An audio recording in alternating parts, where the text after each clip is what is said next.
கொத்தமல்லி புதினா தொட்டு பார்க்க போகிறீங்க. அதெல்லாம் பார்த்துக்கிட்டு இருந்துச்சு. இந்த மாதிரி மெத்தடில் ரெடி பண்ணுங்கள். நீங்கள் இதில் சாப்பாட்லேயும் நீங்கள் ரெடி பண்ணி கொடுத்துடலாம், பிரியாணிக்கும் வச்சு கொடுக்கலாம், சட்னியாகவும் தொட்டுக்கலாம், கொத்தமல்லி புதினா ரைஸாகவும் ரெடி பண்ணிக்கலாம். டேஸ்ட்டாக இருக்கும். நீங்கள் வதக்கி செய்யும்போது இன்னும் டேஸ்ட்டாக இருக்கும். பச்சையாகவும் செய்யலாம் இதை.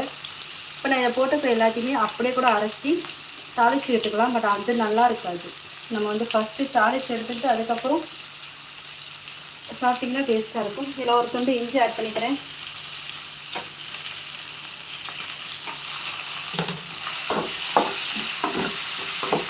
நல்லா வதங்கிட்டு இப்போது வாஷ் பண்ணி வச்சுருக்கிற கொத்தமல்லி புதினாவை ஆட் பண்ணிக்கிறேன்.